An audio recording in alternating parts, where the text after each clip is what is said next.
Hello दोस्तों, मैं विनय कुमार आपका विनय अकेडमी में स्वागत करता हूं। आज हम इस वीडियो में छत्तीसगढ़ के करेंट अफेयर के बारे में डिस्कस करेंगे, जो कि आपका 11 मई से लेकर 20 मई तक के विषय से संबंध रहेगा। तो चलिए आइए हम लोग चालू करते हैं आज का टॉपिक। तो देखते हैं, देश का पहला ऐसा कौन सा राज्य है जिसे ओडीए प्लस प्लस होने का गौरव प्राप्त हुआ है। ठीक है, जैसे कि आपको विदित है, इसका आंसर कौन सा होगा, तो हमारा छत्तीसगढ़, जिसे ओडीए प्लस प्लस होने का गौरव प्राप्त हुआ है। ठीक है, देखते हैं एक्सप्लेनेशन क्या है।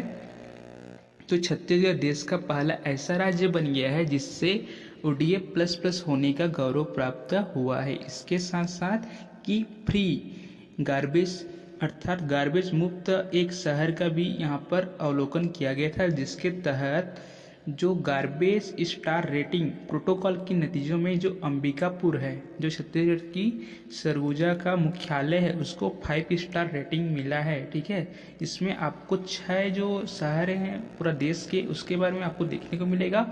तो इन 6 शहरों में से हमारा एक छत्तीसगढ़ का अंबिकापुर भी इसमें अपना स्थान बनाने में सफल हुआ है। ठीक है, तो देखिए यहाँ पर कौन सा है, तो गुजरात का हमारा राजकोट, मैसूर, इंदौर, महाराष्ट्र की नवी मुंबई, ये सब क्या है, अंबिकापुर के अलावा इनको भी 5 स्टार रेटिंग प्राप्त हुआ है। ठीक है, यहाँ पर 3 स्टार रेटिंग को बात करें तो हमारा दुर्ग का भिलाई नगर, दंतेवाड़ा का बारसूर, बिलासपुर, जसपुर नगर, कांकेर का नरहरपुर, रायगढ़, राजनांदगांव, मुंगेली के सरगवा, ये सब जगह को आपको 3 स्टार रेटिंग प्राप्त हुआ है।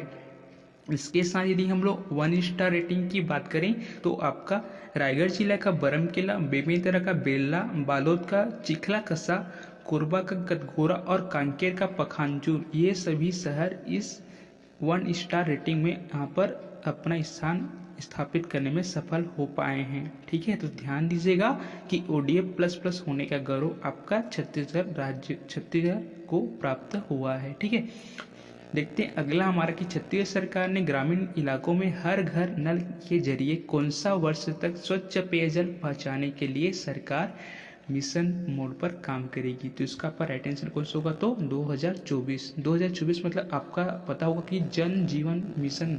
ठीक है, जन जीवन जो मिशन है, इसका शुभारंभ नरेंद्र मोदी जी द्वारा 2019 से स्टार्ट किया गया था और इसका उद्देश्य यही है कि सभी को 2024 तक की स्वच्छ पेयजल की उपलब्ध कराना, उसकी व्यवस्था कराना, इसका मेन ऑब्जेक्टिव है।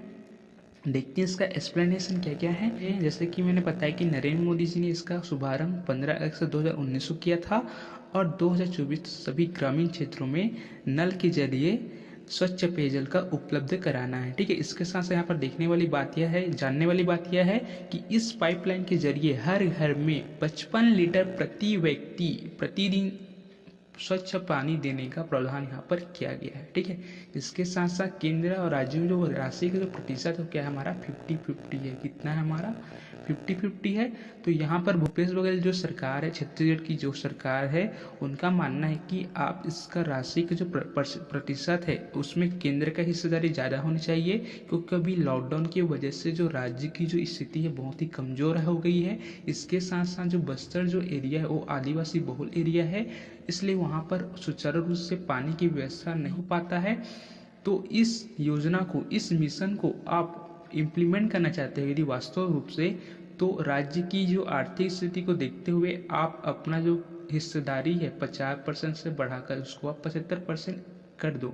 ठीक है, ऐसा भूपेश बघेल जी ने आपके गजेंद्र सिंह शेखावत जी को, जो कि आपके जल मंत्री हैं, उनको इन्होंने ऐसा कहा है। ठीक है, फिलहाल अभी जो परसेंटेज है वो 50-50 है। ठीक है, देखते हैं अगला हमारा क्वेश्चन है, राजीव गांधी न्याय योजना का आगाज कब से किया जाना है। तो इसका जो किया जाना है हमारा 21 मई 2020 को किया जाना है और इसके संबंध में मैंने एक वीडियो अपलोड कर चुका हूं, जिसमें आपको इस योजना के बारे में विस्तृत रूप से जानकारी मिल सकती है। यदि आपने वो वीडियो देखा नहीं हो तो उस वीडियो को जरूर देखिएगा। ओके, देखते हैं इसके बारे में कुछ सामान्य तथ्य देखते हैं। तो इसका शुभारंभ आपका प्रधानमंत्री जो पूर्व के हैं राजीव गांधी के पुण्यतिथि कब मनाया जाता है, तो 21 मई को मनाया जाता है। तो इसी दिन इसका शुभारंभ करेंगे और इसके तहत क्या होगा कि छत्तीसगढ़ के 19 लाख किसानों के खातों में 5700 करोड़ रुपए की राशि 4 किस्तों में दी जाएगी। ठीक है, मतलब सिर्फ एक किस्त में नहीं बल्कि 4 किस्तों में दी जाएगी, वो भी टीपीटी के माध्यम से।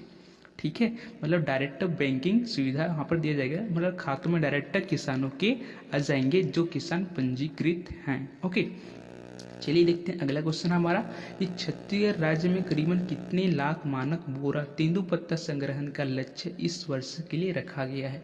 तो इसका जो आपका राइट आंसर होगा लगभग 17 लाख मानक बोरा का लक्ष्य इस वर्ष रखा गया है। ठीक है, तो देखते हैं कि इसका एक्सप्लेनेशन क्या बोलता है। तो राज्य में चालू सीजन के दौरान अब तक का लक्ष्य का 1/3 मानक बोरा तेंदुपत्ता संग्रह हो चुका है। मतलब अभी तक की स्थिति में तो मान में 1/3 तेंदुपत्ता का संग्रहण हो चुका है और लक्ष्य कितना है, तो हमारा 17 लाख मानक बोरा तेंदुपत्ता संग्रह का लक्ष्य यहाँ पर रखा गया है। ठीक है, चलिए देखते हैं अगला क्वेश्चन हमारा है कि भारत सरकार ने छत्तीसगढ़ के असाक्षर को साक्षर करने के लिए कौन सा अभियान की मंजूरी दिया गया है। ठीक है, तो इसका जो आपका राइट आंसर कौन सा होगा, तो ऑप्शन नंबर ए होगा, पढ़ना लिखना अभियान।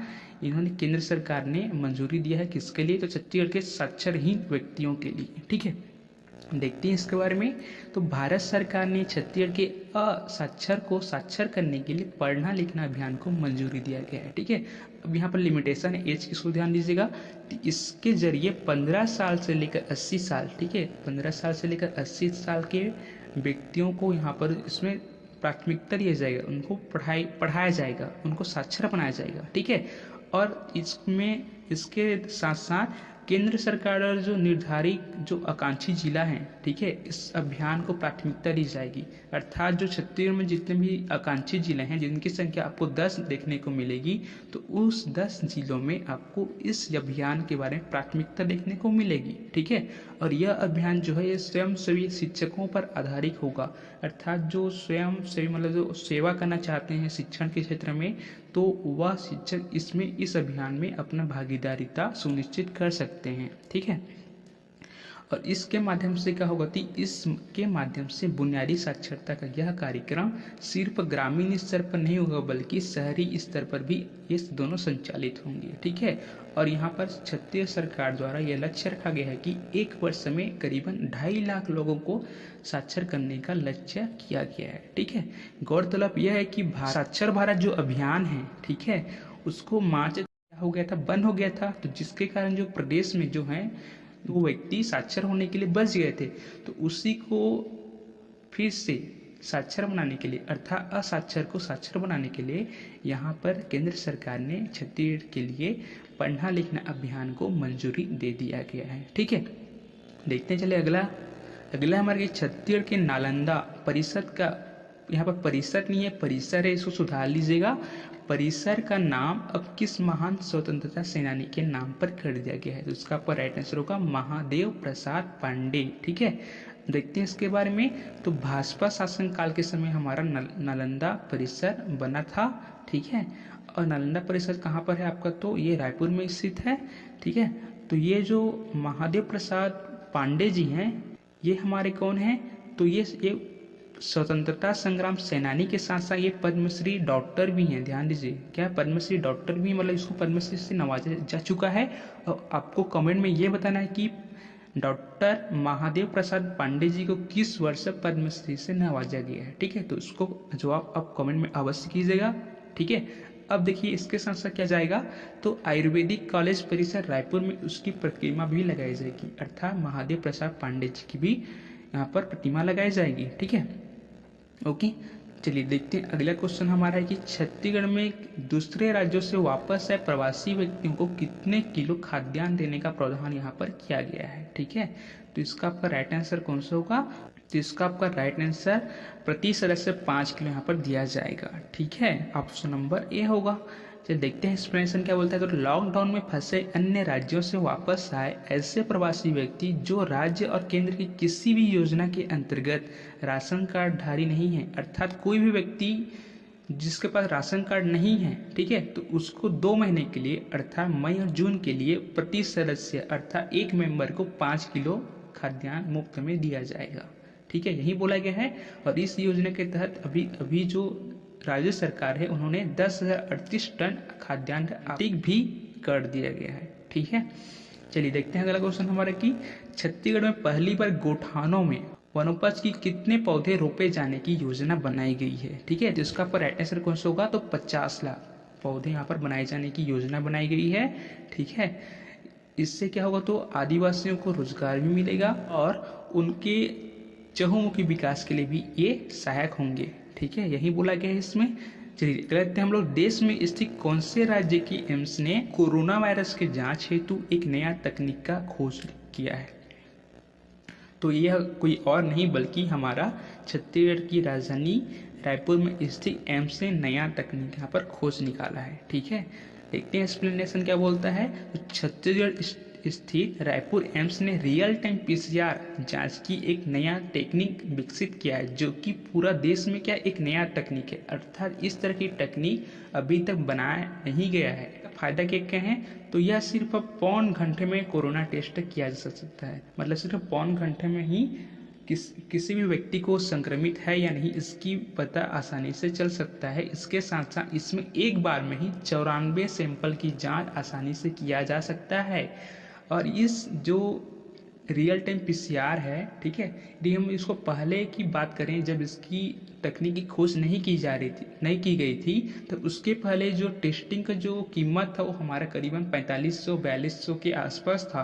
परंतु इस तकनीक के खोज हो जाने के पश्चात इसकी जो कीमत है, जो कोरोना जांच की जो कीमत है आपका 500 रुपये हो जाएगा, जो कि बहुत ही कम है पहले की अपेक्षा में। ओके, चलिए अगला देखते हैं हम लोग कि छत्तीसगढ़ में डिजिटल माध्यम से शिक्षा देने के लिए कौन सा अभियान की शुरुआत किया जा रहा है।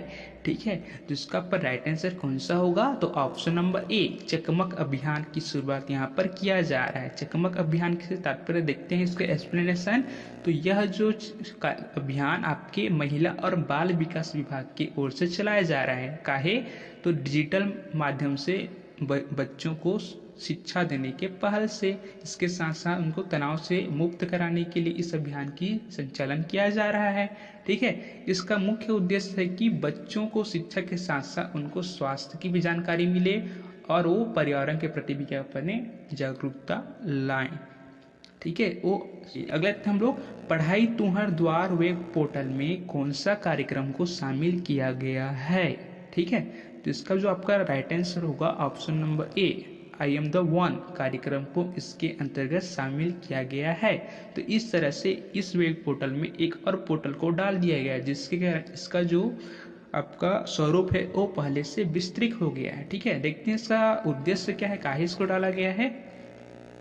तो राज्य की स्कूल शिक्षा विभाग द्वारा स्कूल बच्चों को ऑनलाइन अध्यापन की घर बैठे सुविधा मुक्त कराने के लिए, है ना, जैसे कि बीते महीने में क्या किया था, पढ़ाई तुहर द्वार वेब पोर्टल का आपके मुख्यमंत्री जी द्वारा शुभारंभ किया गया था। तो इसमें आपका आई एम द वन कार्यक्रम को और शामिल कर दिया गया। इसमें क्या होगा, जैसे कि पढ़ाई तुहर द्वार में सिर्फ नॉलेज ही दिया जा रहा था, सिर्फ शिक्षा के बारे में ही दिया जा रहा था, परंतु आई एम द वन कार्यक्रम में आपको विभिन्न प्रकार की कलाओं की भी शिक्षा दी जाएगी, जिससे कि कोई बच्चा को भी, जो विद्यार्थी है, अपनी रुचि के अनुसार अपनी प्रतिभा को भी निखार सके। ठीक है, मतलब यहाँ पर कि पढ़ाई के साथ साथ हुनर का भी यहाँ पर प्रशिक्षण दिया जाएगा बच्चों को, ठीक, जिससे कि बच्चों का चहुमुखी विकास हो सके।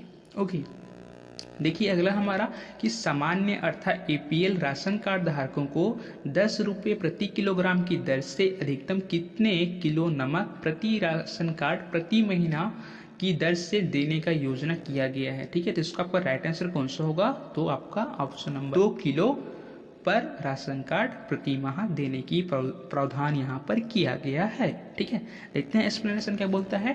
सामान्य अर्थात एपीएल राशन कार्ड धारकों को 1 जून अर्थात ये अभी चालू नहीं हो पाया है। ठीक है, जैसे ही मई महीना खत्म होगा उसके पश्चात ही एपीएल राशन कार्ड धारकों को 10 रुपये प्रति किलो की दर से अधिकतम 2 किलो दिया जाएगा। ठीक है, मतलब 2 किलो से ज़्यादा उनको प्रदान नहीं किया जाएगा। जो कि क्या होगा हमारा 1 माह में 2 किलो दिया जाएगा, वो भी कितने रुपए की दर से, तो 10 रुपये प्रति किलो की दर से। कितना, 10 रुपये प्रति किलो की दर से 2 किलो अधिकतम दिया जाएगा, वो भी प्रति माह।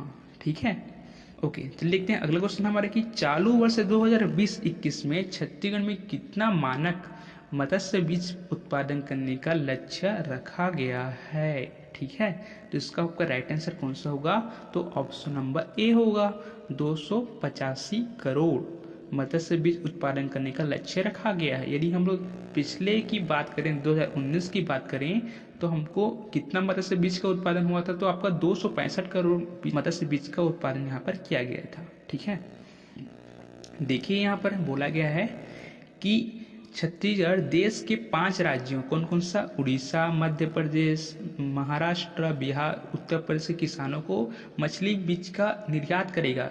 हाँ, अब कोई भी राज्य या भी कोई भी देश निर्यात कब करता है, जबकि उसके पास किसी भी चीज़ की प्रचुरता हो, उसके पास उसकी मात्रा, किसी भी वस्तु की मात्रा ज़्यादा हो तभी उसको निर्यात करता है। तो यहीं पर भी क्या है, छत्तीसगढ़ जो है मछली बीज उत्पादन के दृष्टिकोण से बहुत ही ज़्यादा रिकॉर्ड तोड़ यहाँ पर उत्पादन होता है। ठीक है, और इस मामले में क्या है, पूरा देश में पूरा 6 नंबर पर आपका छत्तीसगढ़ आता है। ठीक है, तो देखिए यहाँ पर जैसे कि मैंने बताया कि पिछले वित्तीय वर्ष में 2019-20 में प्रदेश में 265 करोड़ मानक, ठीक है, मछली बीज का उत्पादन किया गया था।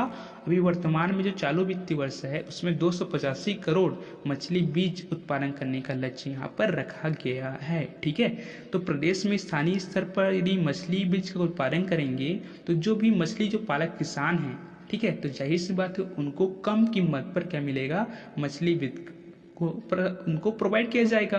तो यह एक प्रकार का स्थानीय मछली पालक किसानों के लिए बेनिफिट की बात है।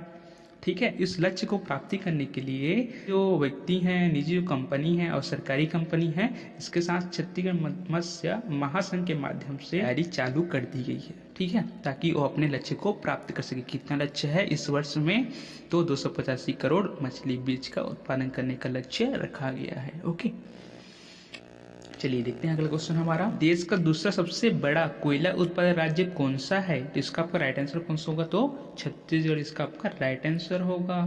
ठीक है, देखते हैं एक्सप्लेनेशन क्या बोलते हैं इसका, तो इसका एक्सप्लेनेशन जो है हमारा कि कोयला भंडार के मामले में जो छत्तीसगढ़ है वो झारखंड और उड़ीसा के पश्चात तीसरे नंबर पर है। कितने नंबर पर, तीसरे नंबर पर। किसके दृष्टिकोण से, तो आपका भंडारण के दृष्टिकोण से। ध्यान दीजिए, भंडारण में आपका कितने स्थान है, तो तीसरा, और उत्पादन की बात करें कितना स्थान इसका, तो दूसरा पूरे देश में। ठीक है, तो यहाँ पर कंफ्यूज ना होइएगा। देखिए यहाँ पर कि यहाँ पर पूरा देश का कुल 18% से भी अधिक कोयला भंडार कहाँ पर है आपका, तो छत्तीसगढ़ में स्थित है। और उत्पादन के मामले में जैसे कि मैंने बताया कि उत्पादन के मामले में यह दूसरे स्थान पर है। ठीक है, यदि हम देखें कि छत्तीसगढ़ में कहाँ कहाँ पर कोयला पाया जाता है, तो आपका जो कोल ब्लॉक है हसदेव अरण्य क्षेत्र में, मान क्षेत्र में है ना, सोनहट हो गया, लखनपुर हो गया, सोहागपुर हो गया, इन सभी क्षेत्रों में ये सब पाया जाता है आपका कोल ब्लॉक। ठीक है, ये था आज का हमारा छत्तीसगढ़ करेंट अफेयर्स। ठीक है, यदि आपको वीडियो पसंद आया होगा तो वीडियो को जरूर लाइक कीजिएगा, और यदि आप चैनल पर नए होंगे तो चैनल को सब्सक्राइब कीजिएगा, और ज़्यादा से ज़्यादा अपने दोस्तों को शेयर कीजिएगा। इसका यदि आप पीडीएफ चाहते हैं तो आप हमारे टेलीग्राम चैनल पर जुड़ जाइएगा। मैं आपको डिस्क्रिप्शन बॉक्स में यहाँ उसका लिंक दे दूँगा, जहाँ से आपको इसका पीडीएफ आसानी से मिल जाएगा। तो दोस्तों आज के लिए इतना ही, बहुत बहुत धन्यवाद।